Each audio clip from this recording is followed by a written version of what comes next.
기도하옵나이다. 아멘. 오늘 저희들이 주신 하나님의 말씀을 같이 적겠습니다. 신약성경 마태복음 1장 18절에서 마지막 25절까지 말씀을 우리 한 절씩 교독하겠습니다. 제가 먼저 읽겠습니다. 예수 그리스도의 나심은 이러하니라. 그의 어머니 마리아가 요셉과 약혼하고 동거하기 전에 성령으로 잉태된 것이 나타났더니 그의 남편 요셉은 의로운 사람이라 그를 드러내지 아니하고 가만히 끊고자 하여 이 일을 생각할 때에 주의 사자가 현몽하여 이르되 다윗의 자손 요셉아 내 아내 마리아 데려오기를 무서워하지 말라. 그에게 잉태된 자는 성령으로 된 것이라. 아들을 낳으리니 이름을 예수라 하라. 이는 그가 자기 백성을 그들의 죄에서 구원할 자이심이라 하니라. 이 모든 일이 된 것은 주께서 선지자로 하신 말씀을 이루려 하심이니 이르시되 보라, 처녀가 잉태하여 아들을 낳을 것이요 그의 이름은 임마누엘이라 하리라 하셨으니 이를 번역한즉 하나님이 우리와 함께 계시다 함이라. 요셉이 잠에서 깨어 일어나 주의 사자의 분부대로 행하여 그의 아내를 데려왔으나 같이 읽겠습니다. 아들을 낳기까지 동침하지 아니하더니 낳음의 이름을 예수라 하니라. 아멘. 오늘 말씀의 제목을 한번 따라해 보시겠습니까? 그가 오신 이유. 한번 더요. 그가 오신 이유. 자, 우리가 지난주부터 이 마태복음을 살펴보고 있지 않습니까? 이 마태복음 앞에서 우리가 이 긴 족보, 이 아브라함과 다윗의 자손 예수 그리스도라고 하는 이 긴 족보로 시작했는데 그것이 무슨 의미냐 하니까 바로 이 이스라엘의 한 일원으로 아브라함의 자손으로 오시고 또 이 왕의 자손인 이 다윗의 자손으로 오신 예수님에 대해서 제가 말씀을 지난주에 드렸습니다. 그러면서 이 예수님께서 바로 인간 세계에 들어오셨다는 사실이에요. 제가 아까도 말씀했지만 여러분, 하나님 되시는 그분이 인간 세상으로 들어오셨다는 것은 여러분 가장 놀라운 기적인 줄로 믿습니다. 이게 기적이라는 거예요. 성육신 자체가요. 여러분, 오늘 이 예수님께서 태어나신 장면에 대해서 우리가 좀 살펴볼 텐데요. 예수님께서 이 땅에 태어나신 것 자체가 기적이고 태어나신 그 방법도 기적적인 방법으로 그렇게 태어나셨다고 말씀합니다. 여러분, 하나님이 왜 이 땅에까지 오셔야 됐을까요? 우리 열심히 구약 읽고 있는 우리 집사님들, 우리가 구약을 계속해서 읽어봐도 하나님께서 끊임없이 이스라엘 백성들을 향해서 누구를 보내십니까? 선지자를 보내고 사사도 보내고 왕도 보내고 하나님의 사람들을 끊임없이 보내시지만 이스라엘 백성들은 하나님께로 돌아오려 하지 않는, 하나님을 그의 마음에 두려워하지 않는, 여러분, 오늘 저와 여러분들이 하나님의 은혜를 받았다는 첫 번째 그 증거는 오늘 저와 여러분들의 마음에 하나님을 두려워한다는 사실입니다. 한번 여쭤볼게요. 여러분 마음에 하나님을 모시기를 원하시는 분 하면요.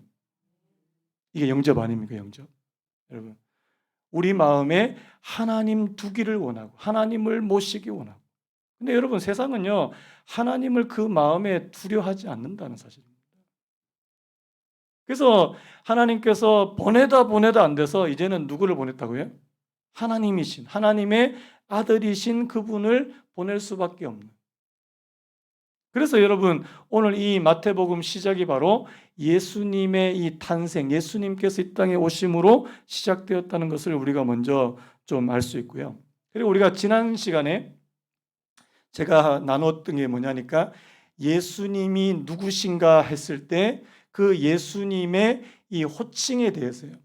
그래서 오늘 말씀과 이렇게 좀 종합해 보면 예수님과 관련해서 이게 세 가지 이름에 대해서 여러분이 좀 기억하셔야 될 것이 있습니다. 첫 번째 한번 따라 보실까요? 그리스도.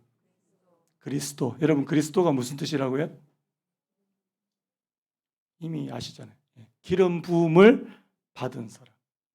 이 예수님의 이 그리스도라고 하는 이 그리스도는 바로 삼중직을 의미한다고 제가 말씀드렸습니다. 어떤 직분이죠? 왕, 제사장, 왕, 선지자. 혹은 선지자, 제사장, 왕. 뭐 어떻게 됐든요.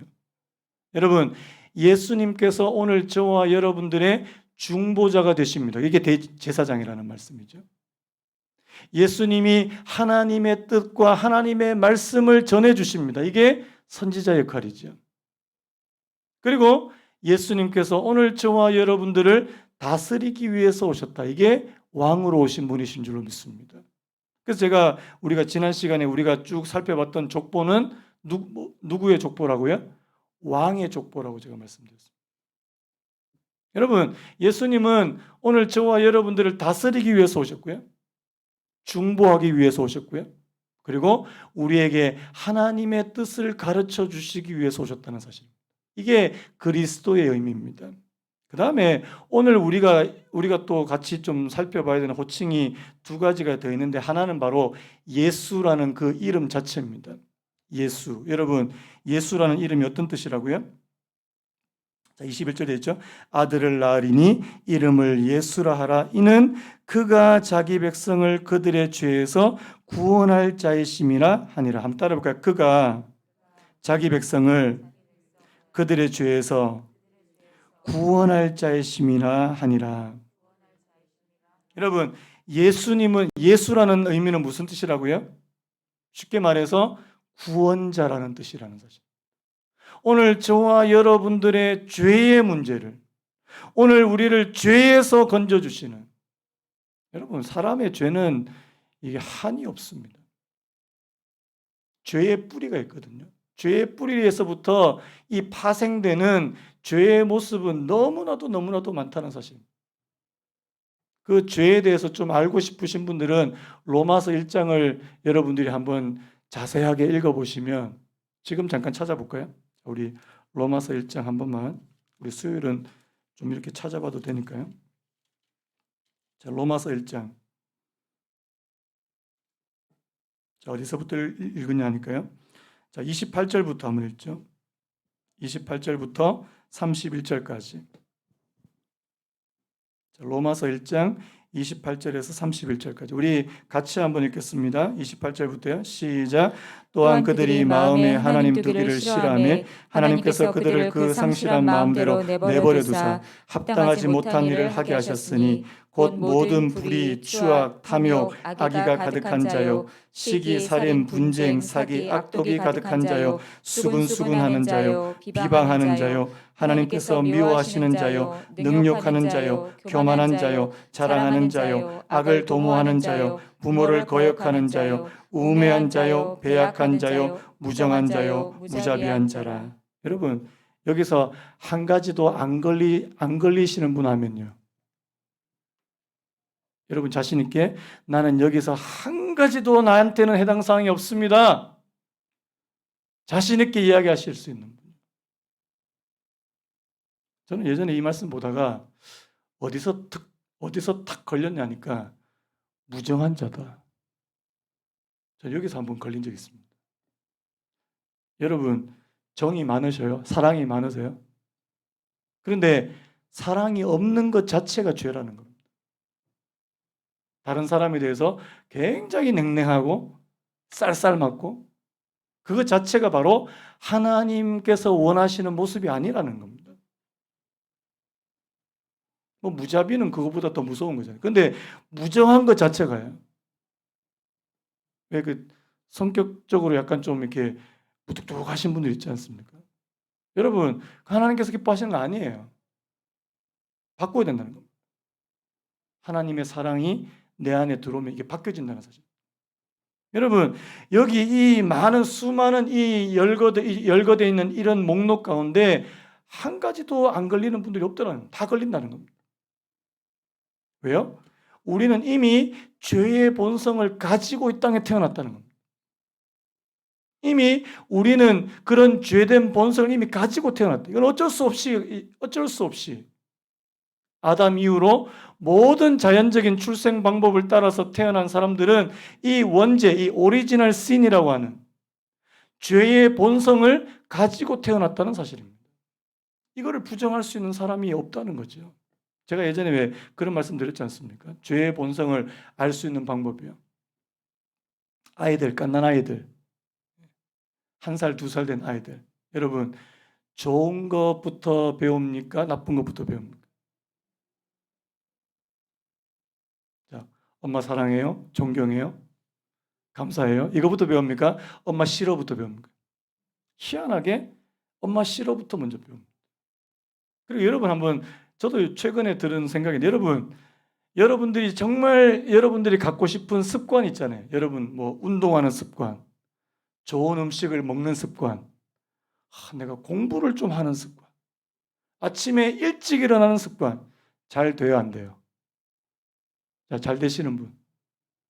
그런데 희한하게 불량식품을 많이 먹는 습관, 밤에 야식하는 습관, 이런 거는 누가 가르쳐 주지 않아도요, 너무나도 쉽게 우리 몸에게 흡수가 되는데, 우리가 뭔가 선하다고 생각되는 그런 습관들은 정말 몸에 배기가 너무나도 힘들다는 사실을, 제가 왜 이런 말씀 드리냐니까, 운동이 안 돼요, 운동이. 저도 요즘에 운동의 필요성을 좀 절감하고, 왜냐하니까 이 근육이 없으면 피곤을 너무나도 많이 느낀다는 겁니다. 근데 제가 요즘에 피곤을 너무 많이 느끼거든요. 다시 이게 달고 살게 됐습니다. 피곤하다. 근데 이게 운동이 안 되는 게, 이게 습관이 잘 안 붙는 거예요. 제 자랑은 아닌데 저는 공부하는 습관은 정말 잘 들었거든요, 옛날부터요. 제 자랑입니다. 근데 운동하는 습관은 정말 안 드는 거예요. 오늘 며칠 전에 또 내가 이제 매일 이제 팔굽혀 펴기를 막 해야 되겠다. 딱 하루 했습니다. 이게 뭐 작심 3일도 안 가는 거예요. 그래서 제가 뼈저리 이게 죄된 본성이구나. 이게 죄된 본성이구나. 좋은 거 하나님께서 선하다고 생각하고 좋은 습관은 몸에 들이기가 너무나도 힘든데, 밤에 야식 먹고 늦게 자고 뭐 이런 거는 너무너무 쉬운 거예요. 여러분, 오늘 저와 여러분들 안에 이 죄된 본성, 이 죄의 본성이 있다는 사실을 인정하지 않으면, 여러분, 복음은 오늘 저와 여러분들에게 복음이 될 수 없다는 사실입니다. 오늘 예수님께서 자기 백성을, 저의 죄를, 그들의 죄에서 구원할 자 심할 때 그들의 죄라는 말은 바로 이 원죄와 자범죄를 다 통합한 말씀이라는 사실이에요. 죄의 본성, 내 안에 있는 죄의 뿌리, 그리고 그 죄의 뿌리에서부터 파생된 모든 죄의 열매들이요. 이 문제를 해결하기 위해서 오신 분. 여러분, 이분이 바로 예수님이신 줄로 믿습니다. 그래서 여러분들이 잘 아시는 대로, 자, 오늘 예수님의 그 출생 방법이 굉장히 특이하지 않습니까? 자, 우리 18절을 같이 한번 읽어볼까요? 18절 시작. 예수 그리스도의 나심은 이러하니라. 그의 어머니 마리아가 요셉과 약혼하고 동거하기 전에 성령으로 잉태된 것이 나타났다. 여러분, 지금 예수님께서 지금 누구의 몸을 통해서 오시냐니까 마리아, 요셉과 마리아인데, 자, 이 요셉과 마리아는 지금 결혼한 상태입니까? 결혼하기 전입니까? 결혼 전이라는 거예요. 자, 뭐 그 우리가 지난 시간 읽었던 그 16절에 이런 표현이 나오는데요. 자, 야곱은 마리아의 남편 요셉을 낳았으니 마리아에게서 그리스도라 칭하는 예수가 나시니라. 자, 특별히 이 마리아에게서라는 표현을 썼다는 사실이에요. 여러분, 그 당시에 이제 어떤 풍습이 있냐니까 결혼하기 1년 전에 약혼을 합니다. 근데 이 약혼은 그냥 쉽게 깰 수 있는 게 아니고 절대로 못 깨는 거예요.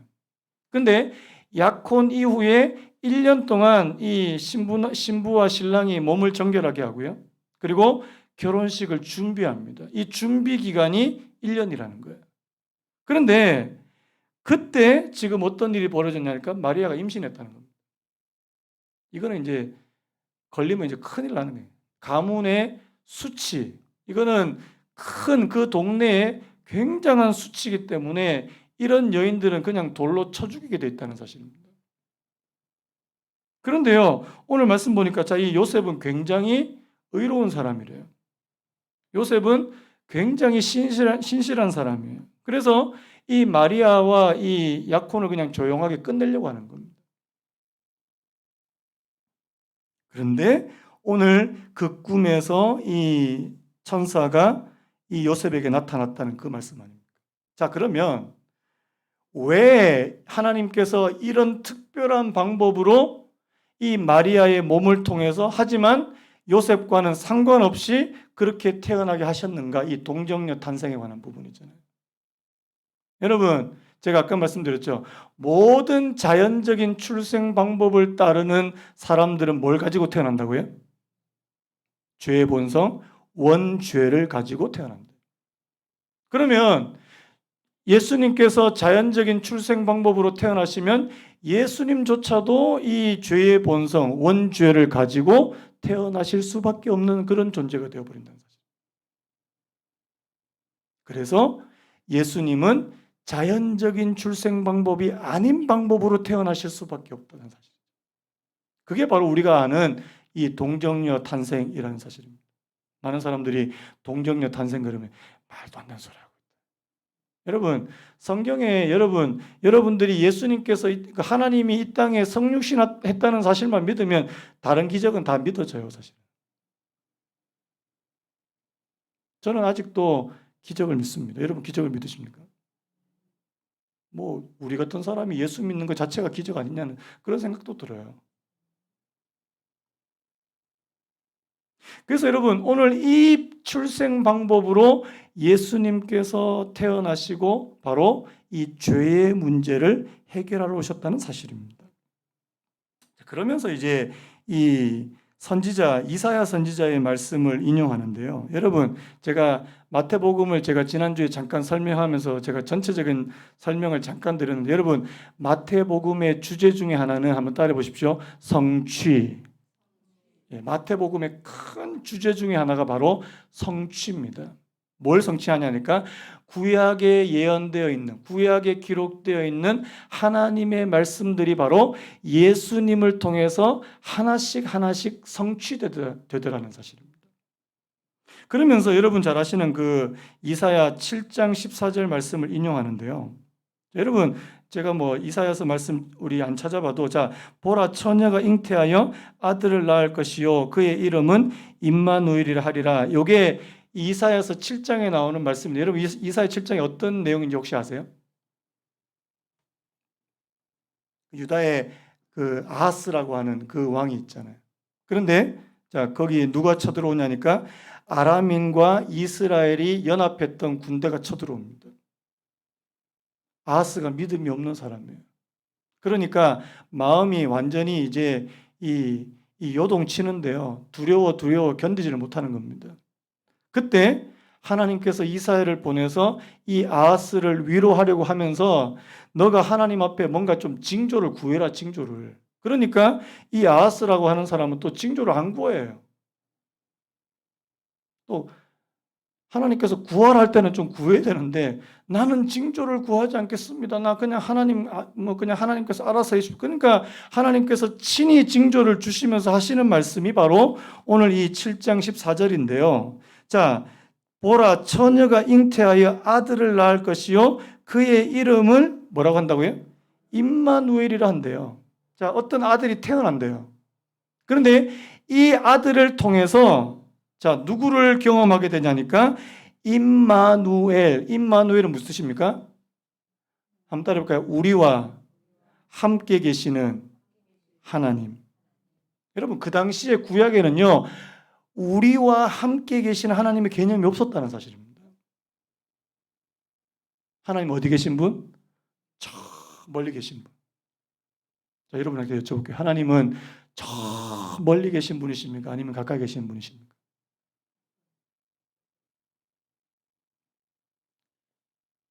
어떤 분은 가까이 하기엔 너무 먼 당신.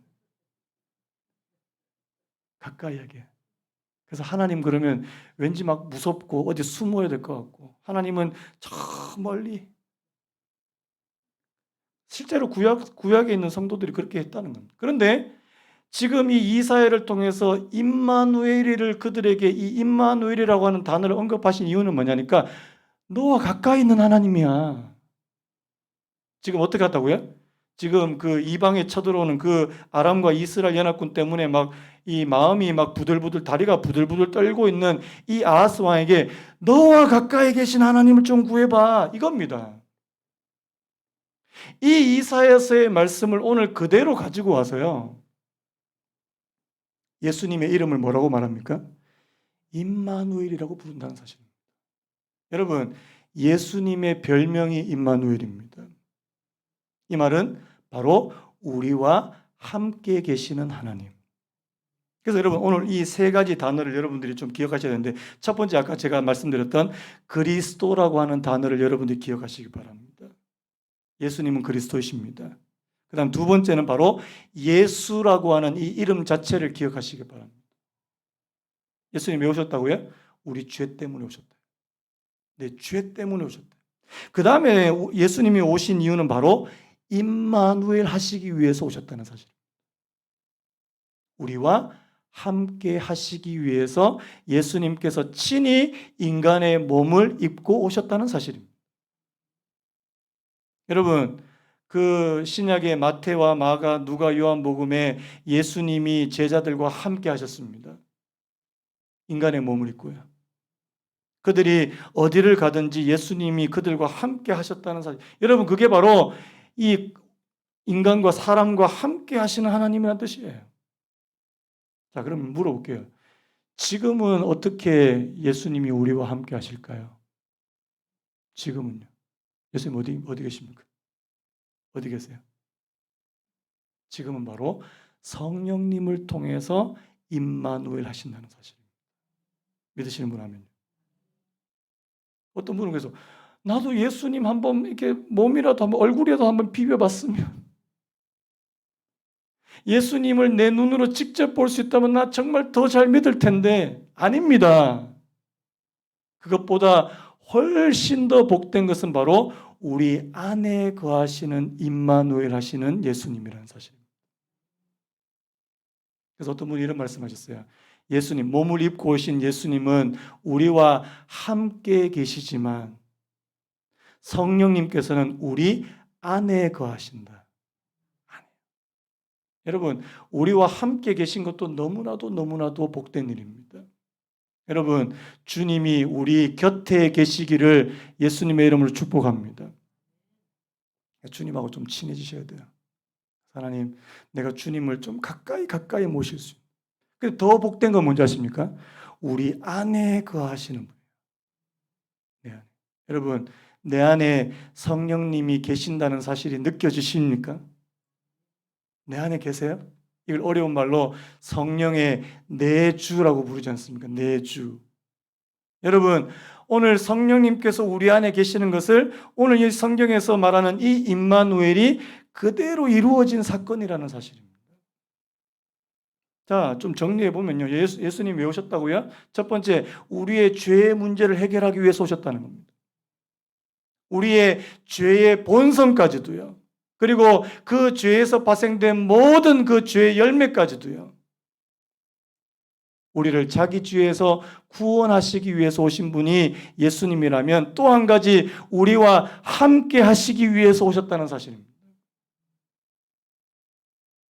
그래서 제가 오늘 설교 제목을 그가 오신 이유라고 그렇게 잡았는데, 여러분, 우리 죄 때문에만 오신 것이 아니라 우리와 함께 하시기 위해서 오셨다는 사실입니다. 여러분, 여러분들의 신앙의 목표를 단순히 내가 죄의 사함을 받고 구원함을 받는 것으로만 끝나지 않기를 원합니다. 내 신앙의 목표는 바로 주님이 늘 나와 함께, 한번 따라할까요? 주님과 함께 매일매일을 살아가는 것. 여러분, 저는 이것보다 더 큰 복은 없다고 믿습니다. 이것보다 더 큰 복. 여러분, 주님과 매일매일 함께해요. 그 유명한 그 유모 목사님이 24시간 주님을 바라볼 수 있는 사람. 여러분, 24시간 어떻게 주님을 바라보면 하루 24시간. 근데 그게 가능하다는 겁니다. 주님이 내가 밥 먹을 때도, 주님, 저 밥 먹어요. 잠잘 때도, 주님, 저 자요. 피곤해요. 아침에 일어날 때, 주님, 저 일어났어요. 주님 어디 계십니까? 내 가까이. 여러분, 주님을 내 가까이 모실 수 있는 사람이 되는 거예요. 여러분, 저는 이게 영성이라는 생각이에요. 여러분, 영성이라고 그러는데 영성이 다른 게 아니에요. 내가 주님을 얼마나 가까이 모시고 그렇게 매일매일의 삶을 살아가는 거예요. 여러분, 그 로렌스 형제라는 분 들어보셨죠? 하나님의 임재 연습이라는 책은 여러분 반드시 읽어보셔야 되는데요. 하나님의 임재 연습을 지은 그 로렌스 형제는 수도원에서 요리사였습니다. 수도원에서 다른 사람 거기서 수도하는 사람 밥 해주는 사람이었어요. 그런데 이분이 얼마나 경건했냐니까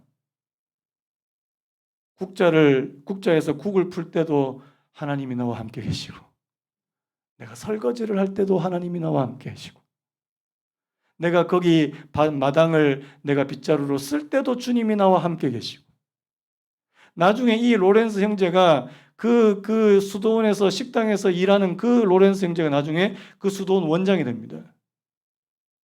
로렌스 형제, 하나님의 임재 연습. 하나님, 내가 내 매일매일의 일상생활 가운데 하나님이 나와 진짜 함께 계시는 거예요. 여러분, 그거 확인하시기 바랍니다. 저는 우리의 신앙의 목표의 가장 정점이 바로 저는 여기 있다고 봅니다. 임마누엘 되시는 하나님을 내가 가까이 모시고 살아가는 거예요. 내 안에까지. 내 안에 모시고 사신. 그래서 여러분, 주님은 가까이 계시는 분이십니다. 여러분, 지금 주님이 가까이 계시는 게 느껴지시는 분 하면요. 가까이 하기엔 너무 먼 분 아닙니까? 하나님, 그렇다면 주님과 거리를 좀 좁혀야 되지 않겠냐고요. 주님과는 사회적인 거리두기 하면 안 되잖아요. 지금은 코로나니까 사람들하고는 좀 거리두기 한다 그러더라도 주님과는 거리두기 하면 안 되잖아요. 내가 주님과 거리를 좁힐 수 있는 사람이 돼. 여러분, 요즘 들어서 여러분 주님과 얼마나 더 가까워지십니까? 저는 이게 신앙의 하나의 그런 중요한 이런 이 척도가 된다고 그렇게 생각이 됩니다. 하나님, 내가 하나님과 함께 하기를 원합니다. 오늘 오후에 제가 백신 2차 접종을 하러 갔었습니다. 혹시나 이제 열나면 안 되니까 가면서부터 얼마나 기도를 했는지 모릅니다. 또 이렇게 소심해가지고 주님, 아프면 안 됩니다. 아프면 오늘 수요기도 인도를 못합니다. 근데 진짜 기도가 되더라고요. 제가 너무 이렇게 조용하게 있으니까 옆에 분이 와서 이렇게 막 이렇게 괜찮냐고, 제가 아픈 줄 알고 제가 기도하고 있었거든요, 사실은.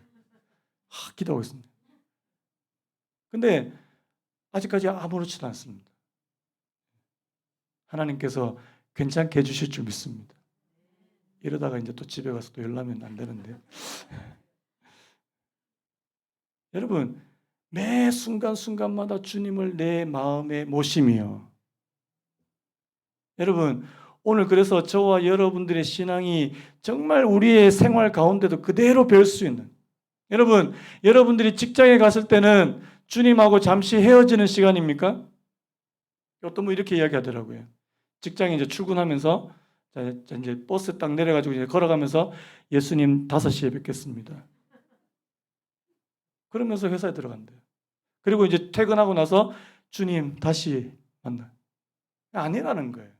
여러분, 여러분들의 직장에서도 주님은 여러분과 함께 계십니까? 제가 다니엘이 바로 그런 사람 아닙니까? 직장 생활에서 주님과 함께하기 위해서 하루에 3번이나 기도한 거잖아요. 여러분, 집에 가정에 아이들, 가족들하고 계실 때 거기 주님 계시냐고요. 어떤 분은 또 이런 분이 있을까 모르겠어요. 주일날 교회 올 때는 주님 잘 지내셨습니까? 교회를 떠나면서 주님 다음 주에 뵙겠습니다. 이러면 진짜 곤란하다는 거죠. 매일매일의 삶에서. 그래서 여러분, 신앙은 매 순간순간 하는 것이라. 여러분, 이게 바로 임마누엘 되시는 하나님. 우리와 함께 계시는 하나님. 여러분 잘 아시죠? 창세기에 요셉이 여호와께서 누구와 함께 계시다고요?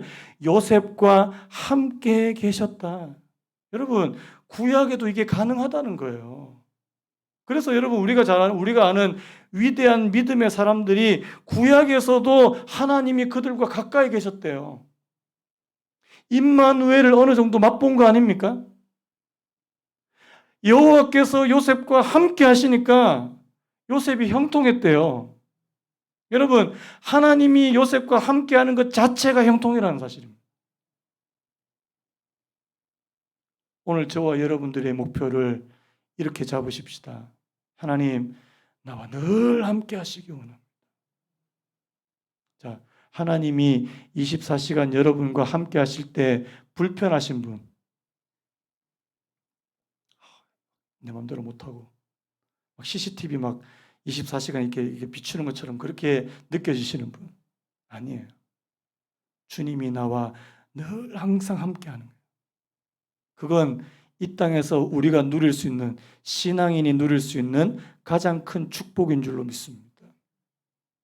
그래서 여러분 오늘 주님이요 이 두 가지를 위해서 오셨대요. 우리의 죄의 문제를 해결해 주실 뿐만 아니라 우리와 함께 하시기 위해서. 그래서 하나님 오늘 주님께서 우리와 함께 하시기를 원하는데 그 임마누엘 하나님을 우리가 늘 놓치지 않고. 그래서 어떤 분들은 진짜 영성일기를 쓰시더라고요. 영성일기가 뭐냐니까 내가 하루하루 주님이 나와 어떻게 함께 하셨는지 그걸 다 일기로 적는 게 있더라고요. 저는 그건 너무 좋다는 생각이 들었습니다.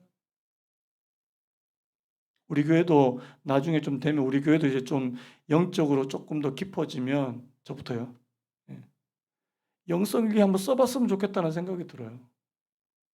주님이 매일매일 나와 어떻게 좀 역사하셨는지 내 마음에 또 내 생각에 어떻게 깨달음을 주시고 어떻게 역사해 주셨는지.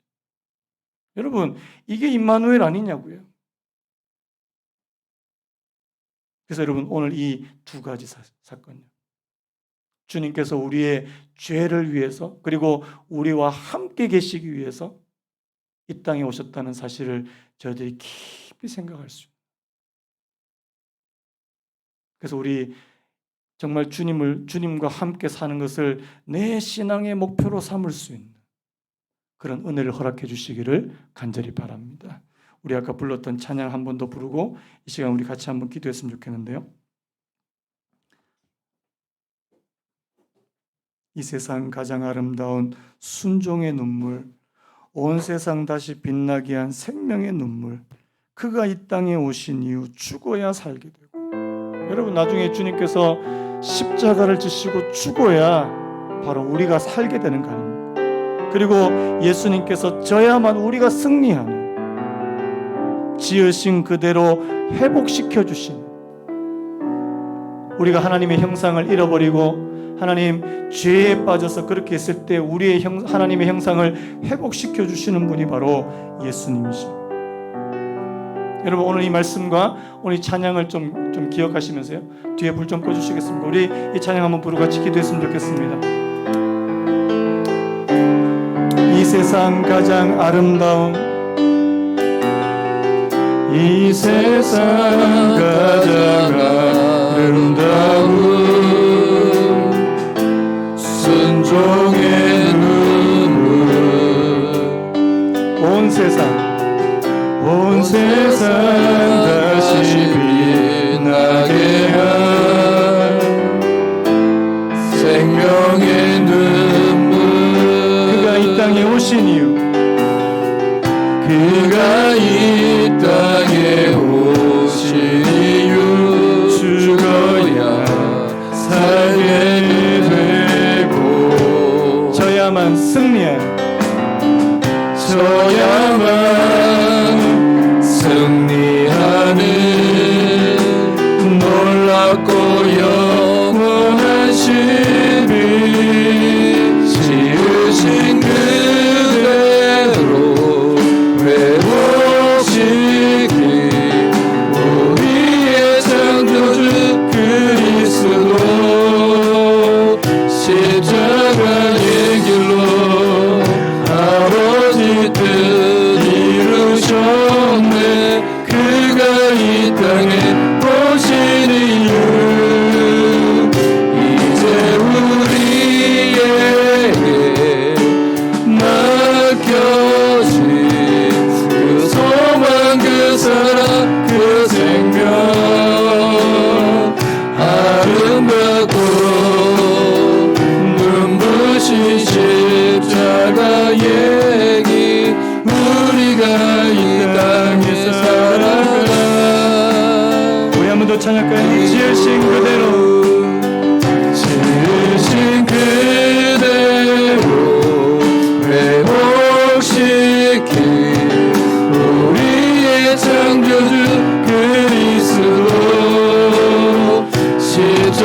땅에